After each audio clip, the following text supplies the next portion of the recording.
Hello, everyone.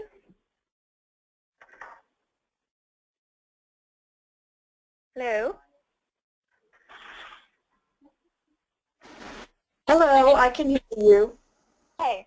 Can everyone on the phone see the screen? I can see it. Everyone can see the screen? Yep. Yes. Well, we are very excited to have our advocacy webinar before Day on the Hill next week.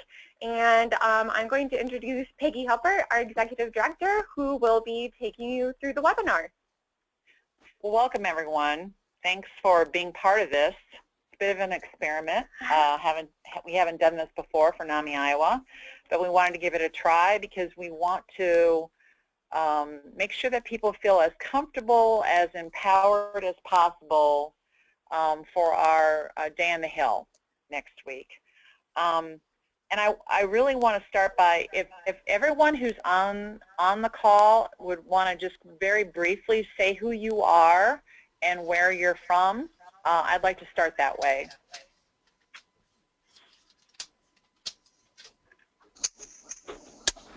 Okay, my name's Pat Tresman. Hello.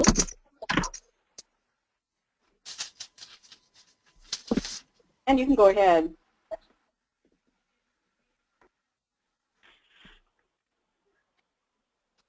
Hi, I'm Jennifer Day. I'm an administrative assistant over here at NAMI Johnson County, and I am program coordinator of Our Place Peer Recovery Center. Thank you. Hello. This is Diane Bucko, president of NAMI Dubuque, Iowa. Jim Norman is unable to attend. He planned to, but has a peer meeting. So I'm going to take notes for the three of us from Dubuque who will be attending. Great. Thanks, Diane. You bet. Hi, my name's Pat Tresmer, and I'm from Centerville. I am secretary of our local NAMI chapter, and there will be 3 of us coming up next week. Awesome. Thank you, Pat. Yes.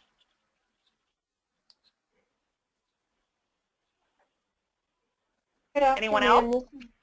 Hi, this is Dawn Gritman. I am a NAMI Iowa board member, and I am looking forward to next week. Great. Thank you, Dawn.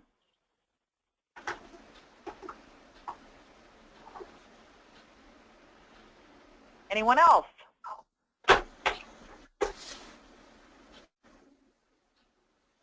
Okay, well, we might have some more people joining us, but I just wanted to do that, and thank you for everyone for introducing yourselves. So we have a lot of resources available through NAMI, both at the state level and at the national level about advocacy, and I want to say thank you to our national staff for providing resources for this webinar. You know what? None of us can do it alone. So we all depend on each other for information and resources, and I just wanted to say that up front. Do we have anyone else join us?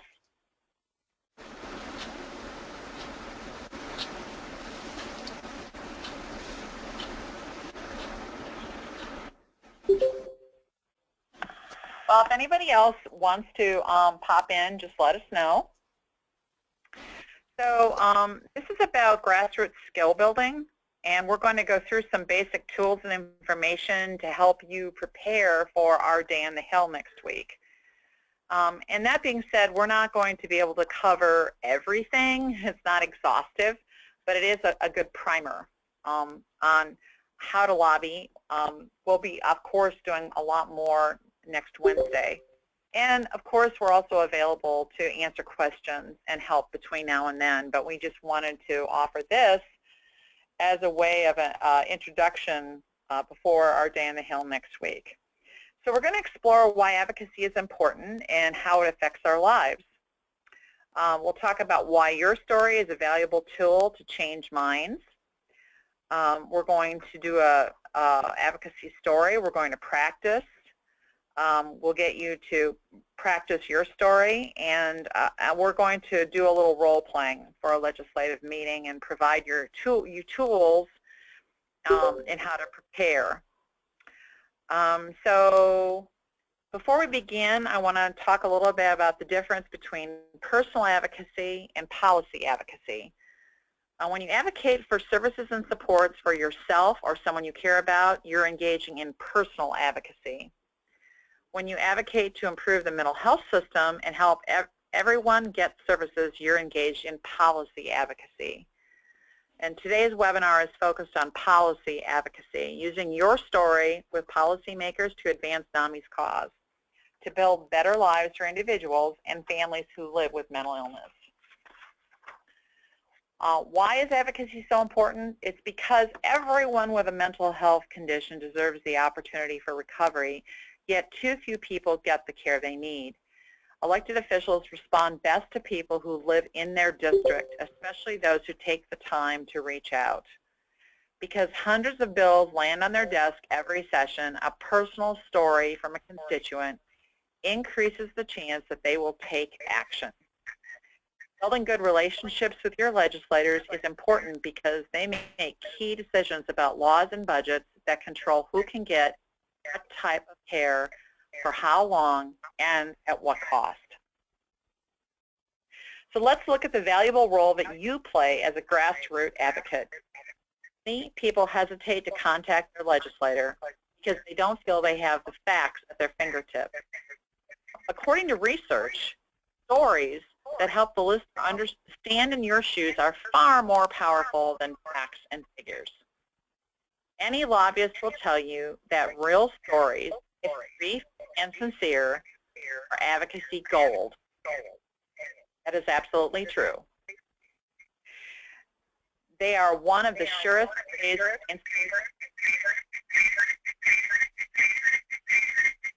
Could I just interrupt? Can someone put their phone on mute? We're just getting a lot of feedback.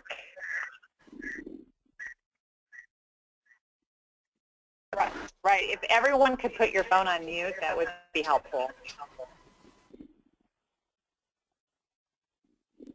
Thanks. Okay, so as I was saying, stories are advocacy gold. They gain support from mental health care and break the stigma of mental health conditions. So keep these thoughts in mind. Your story is always right. Your lived experience has value and meaning. You don't have to have all the answers, just a clear ask. If you think about it, this is very empowering.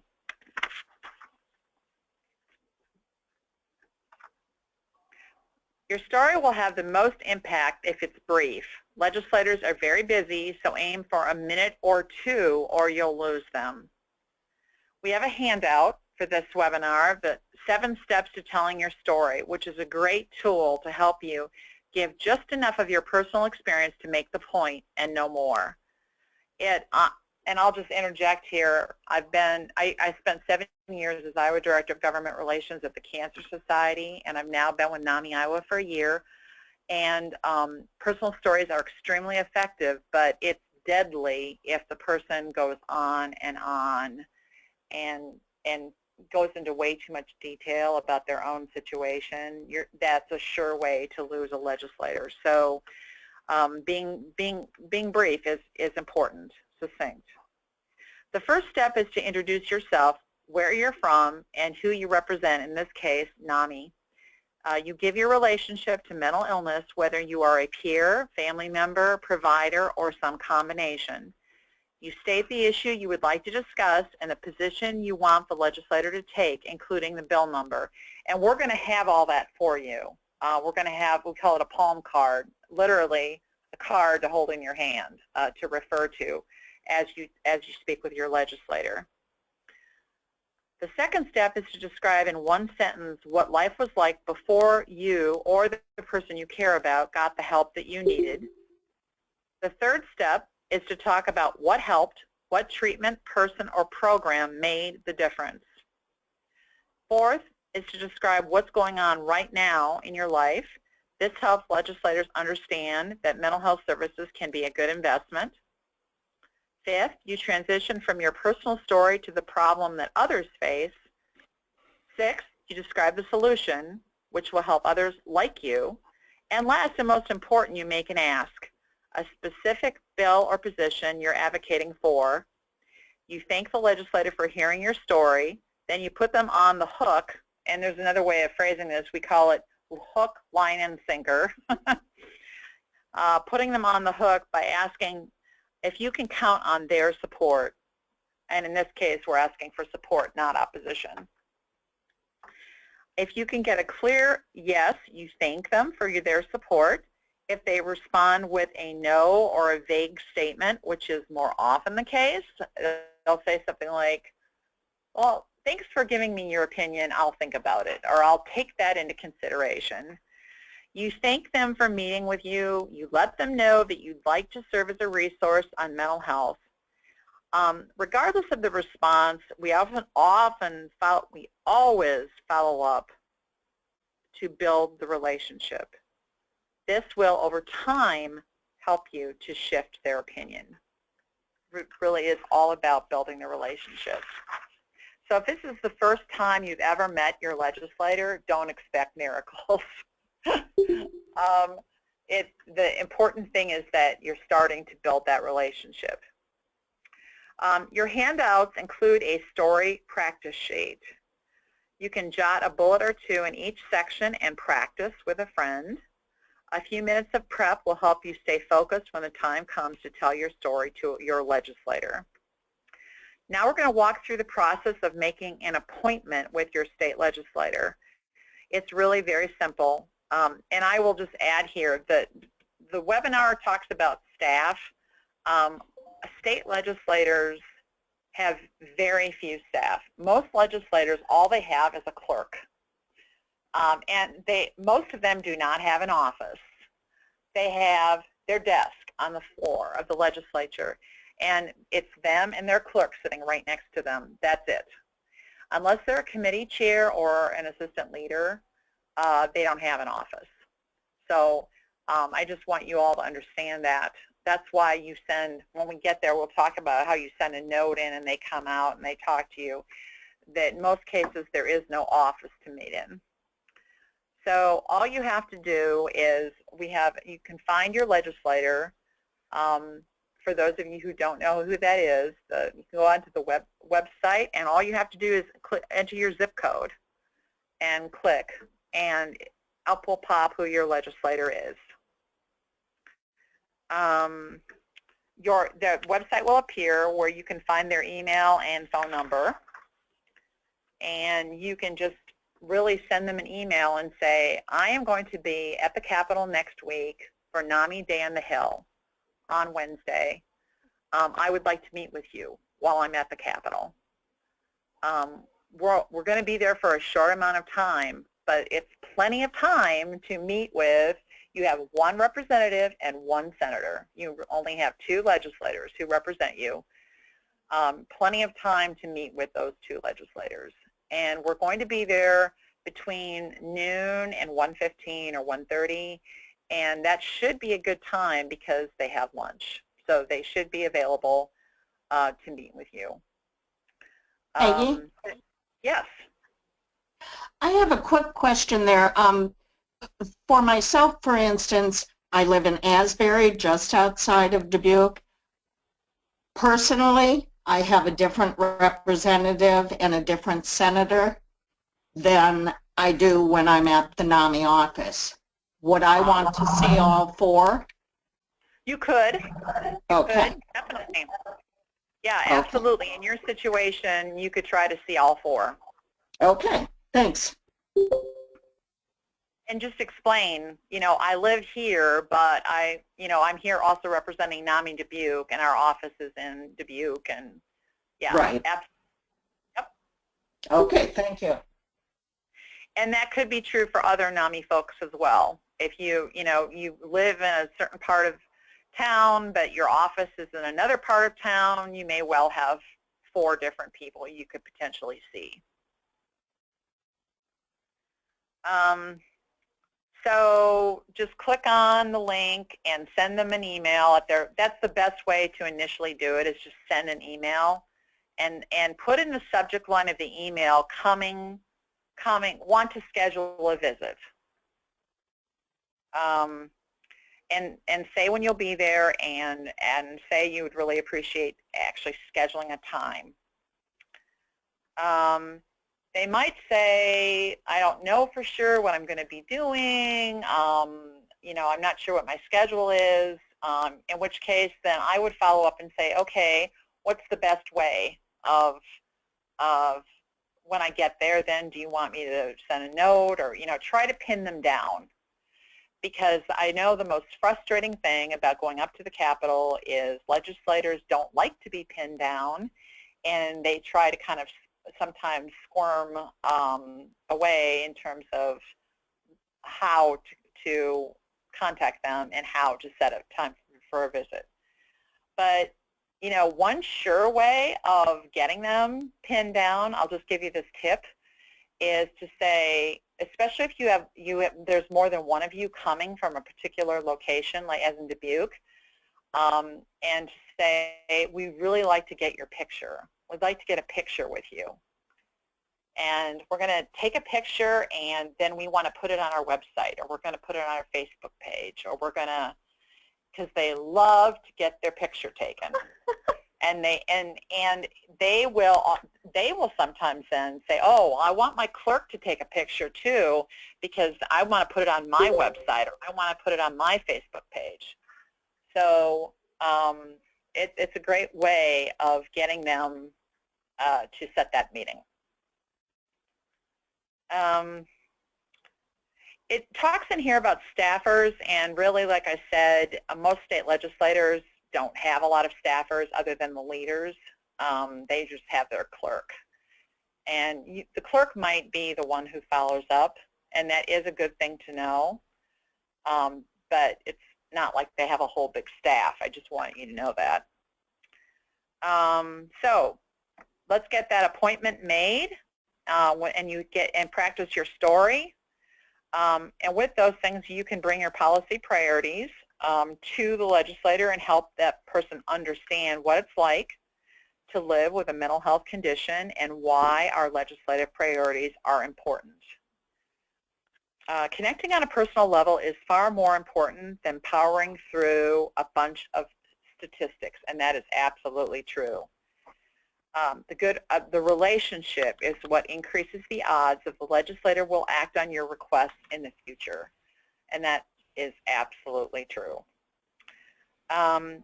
So we just wanted to step back and say that we're really happy to be doing this Day on the Hill, but we see it as only a first step, because we want to really build a grassroots advocacy army of people who are going to build these relationships and stay in touch with their legislators, because the single best way of impacting a legislator is face-to-face.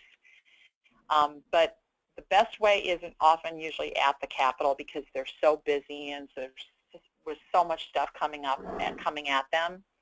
That's why we're really also trying to encourage people to go to their legislative forums during the session. Every week we send out the dates and times of the forums for that weekend and encourage people to attend, because that's a way of you making that contact in their districts. It's also great because your friends and neighbors are at those forums, and when you bring up a mental health issue at those legislative forums, they're hearing it too. So I wanted just to emphasize the importance of that. And then the idea too of following up on this when they're not in session, which is, let's face it, most of the year, right? They're only in session from January to April. The rest of the year they're not in session, and they're doing their regular jobs and doing their regular thing in their communities. So it's a great opportunity for you to invite them to coffee or invite them to something going on in your community that is going to help them better understand you and where you're coming from and what the issues are that we're talking about. So I just wanted to put in a plug for that idea. So now we're going to look at the handout, Making Your Case.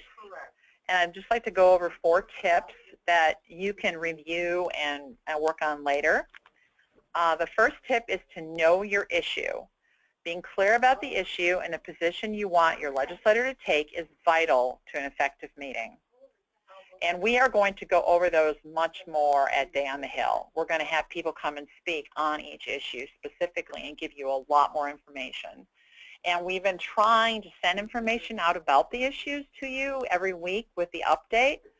So hopefully you feel somewhat educated on our issues, but we're going to give you more of that next week as well. Second is know your policymaker. You can build a stronger connection by learning about your elected official before you meet them. A quick web search will tell you more. There's information about them on the legislative website.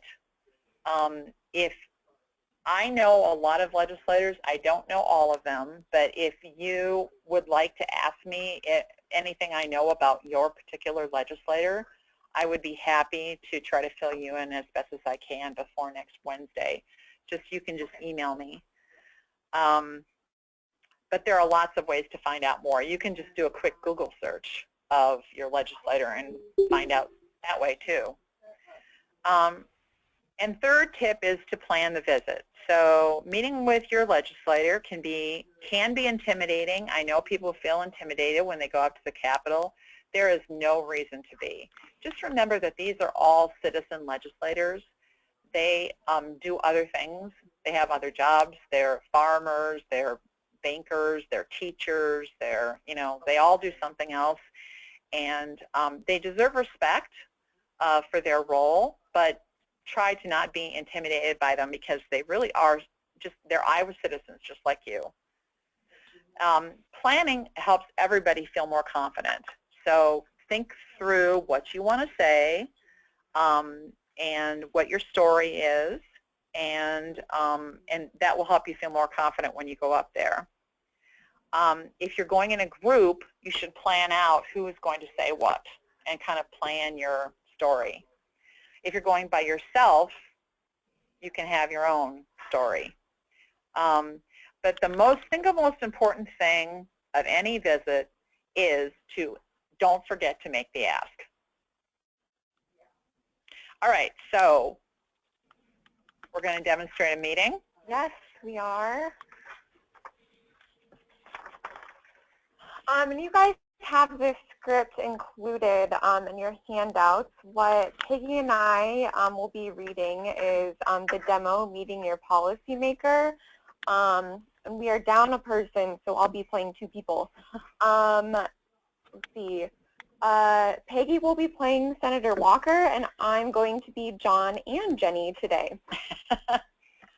Well, this is a meeting, so it's a meeting with your state senator, Senator Walker, in person with, yes, John and Jenny. So I'm Senator Walker. Good morning, everyone. Thank you for coming.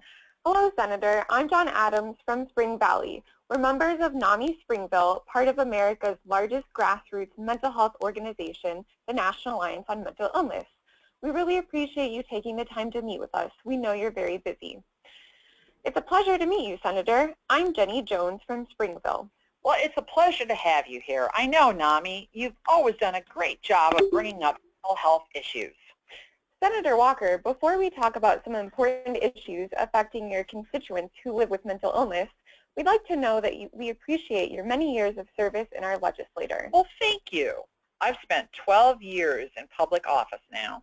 We also appreciate that, as a doctor, you value the health of your constituents and have provided important leadership on the Medicaid health plan and health care issues in our state.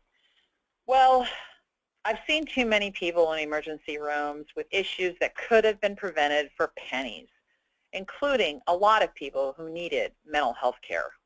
I'm glad you mentioned that, Senator. We're here because we want to urge you to support mental health services in HB 39, the mental health budget. More families than ever are seeking help from our mental health centers, but with budget cuts, people can't get the mental health services they need. I've always been a supporter of mental health. I was a co-sponsor on NAMI's parity bill. that it's going to be an extremely tight budget this year. There are serious revenue shortfalls, and we're still figuring out where we can find savings. We've got to get spending under control. We understand, Senator, it's going to be challenging, but the people of our state deserve the opportunity to be productive and healthy. To have that opportunity, they need access to mental health care. Also, if we don't protect mental health services, it's going to cost us more in other places. When our children can't get help for mental health conditions, they fall behind in school and their families struggle. And when adults can't get treatment, costs shift to jails, emergency rooms, and hospitals. Isn't that the truth? Like that kid involved in that police shooting, they're saying he has a mental illness. I can't believe those parents of his didn't do something before a tragedy happened. Yes, there's lots of speculation around that. I just wish the media would talk about stories of recovery, like mine, instead of focusing on sensational news. I'm here because my life is affected by mental illness. My son Andy lives with bipolar disorder, and I can tell you that with treatment can make the difference between despair and recovery. Today, Andy is living on his own. He's working as an artist and making me very proud. I never thought I'd see him experience this kind of recovery, but it wasn't always that way. Before he got the treatment he needs, I saw him in the back of police cars and held him in my arms after a suicide attempt. No child should have to go through this. I really appreciate your story, Jenny, and I'm so happy to hear your son is doing well. Is Andy showing his art anywhere? Yes, a gallery is representing him. But what I'm worried about is that there are thousands of others in our state just like my son, except most don't get the help they need. More than 1 in 10 youth and about 1 in 17 adults live with a serious mental illness, so it's more common than most people think. Many of our returning servicemen and women are experiencing mental illness too. We need more mental health services, not fewer. It's an investment in health and productivity. If people can get the right care at the right time, they can be successful just like my son. The people of our state need your vote to protect mental health care. Can we count on your support of HB 39, Senator? You both made some excellent points, and I'll keep them in mind. I know how important mental health services are, and I'll think about this as we're working on the budget. Thank you so much, Senator Walker. We appreciate you taking the time to hear about our issues.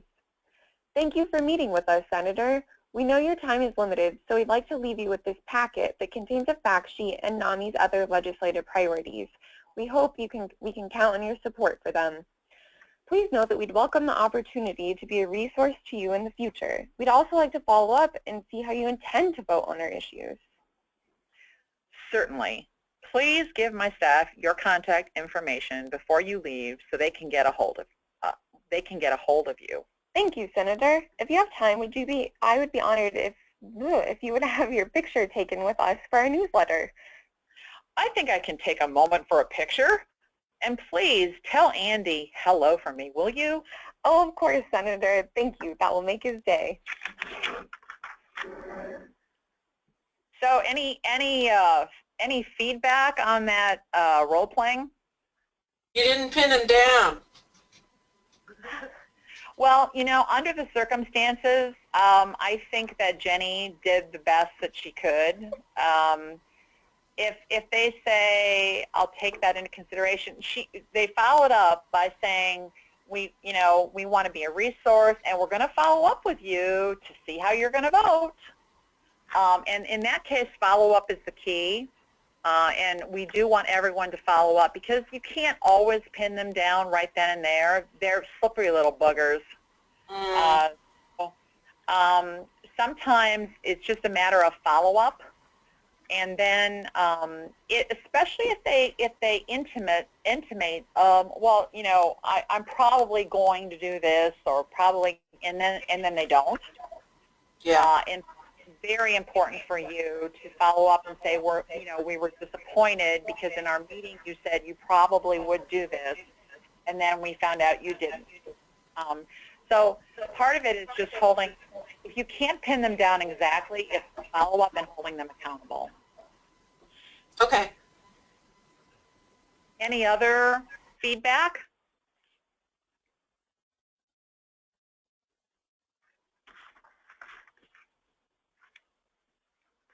All right, well, we have That a seems meeting. good. I'm sorry. I say otherwise seems good. Okay. I We do have have a meeting.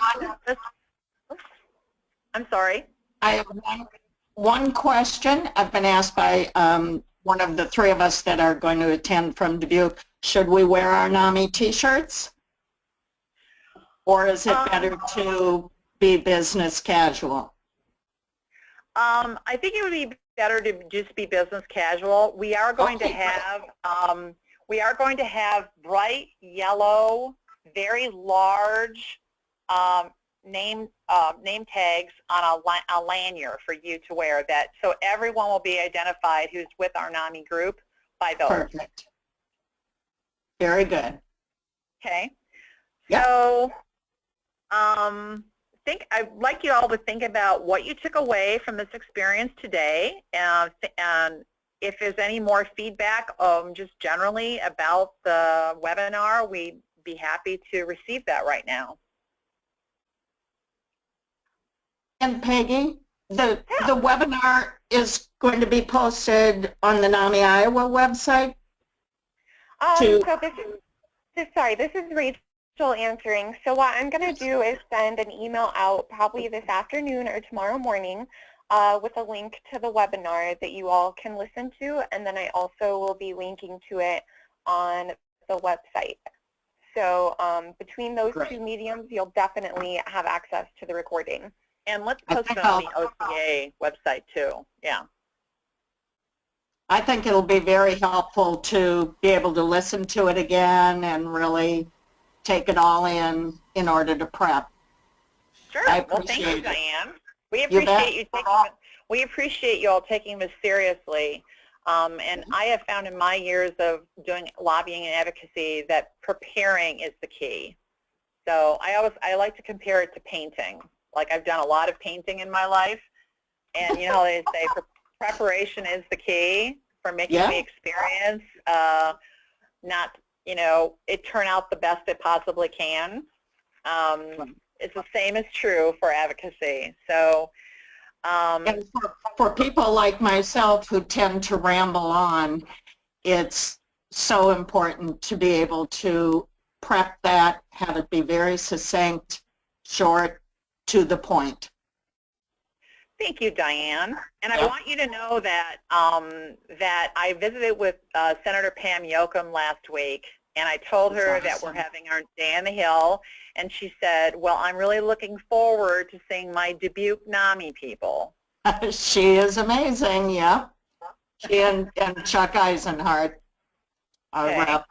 Yeah. Well, I'm actually going to be seeing Chuck this afternoon, so I will tell him to expect you. You bet. And who are the other two who you think you're going to try to see, Diane?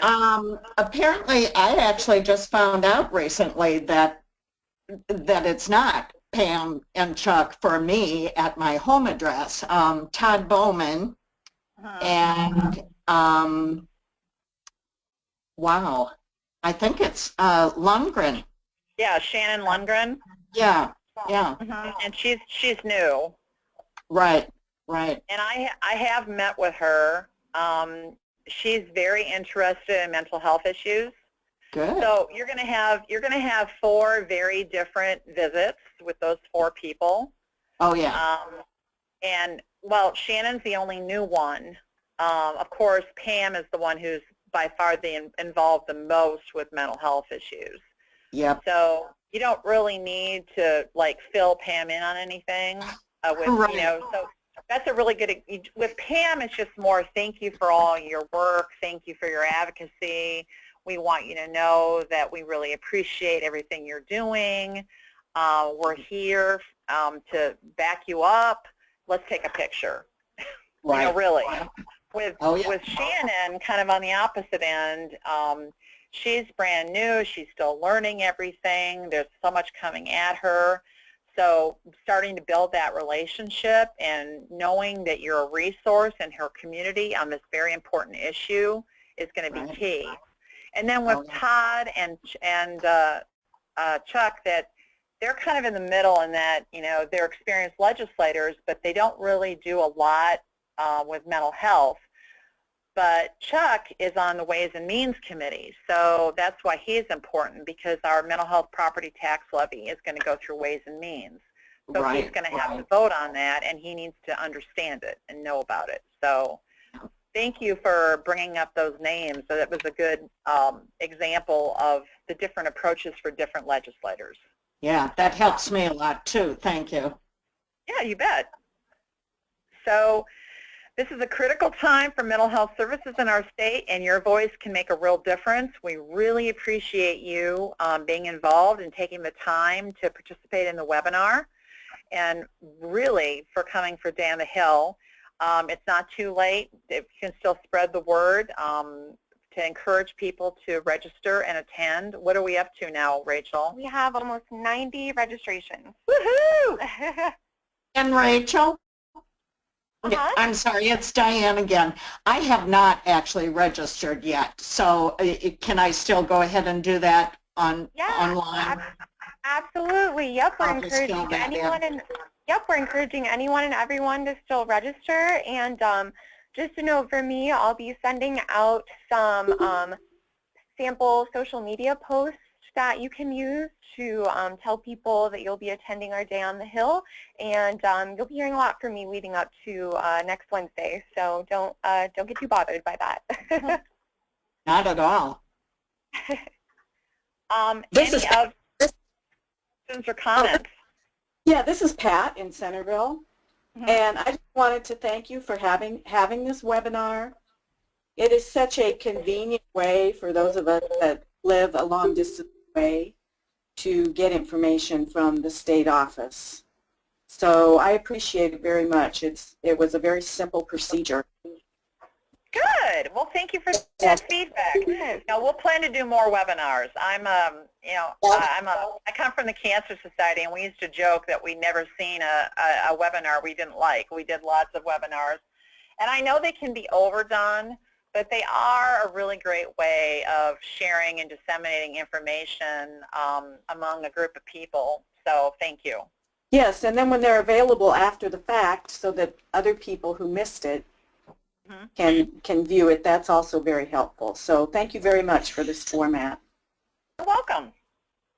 I would absolutely agree, and I would actually, having just on Monday done the affiliate conference call, I'd love to see that as a webinar. The audio quality is much better on the webinar, and then of course having the access afterwards is really a help. Just my 2 cents. Okay, thank you. Well, we'll work on that, Diane. Okay. Yeah. Hey Peggy, this is Dawn Gritman. Just a question on the ask for next week. Are we encouraged to talk about one specific bill? Or I know we have a couple of things going on right now. There's the Fail First and the county tax levies. Is it okay to bring a couple of things up, or is it important just to focus on one specific piece of legislation? Great question, Dawn. Thank you. We will have 2 things. It'll be the property tax issue, which will still be, and the Fail First. So those 2 things. And we will have, as I said, literally a palm card, a kind of oversized postcard on which you can all have to refer to for your ask to your legislators, the specific ask, and then we will have some leave behinds for you to give to them. Okay, thank you. But when you contact them about that you'll be there, you don't need to say what the issues are. Just say, I'm with NAMI, Iowa. I'm going to be at Day on the Hill, and I'd like to make sure that we're able to connect while I'm there. All right, well, thank you everyone for participating. Really appreciate it, and we'll look forward to seeing you next Wednesday. Thank you. Thank you very much. Yes, thanks again.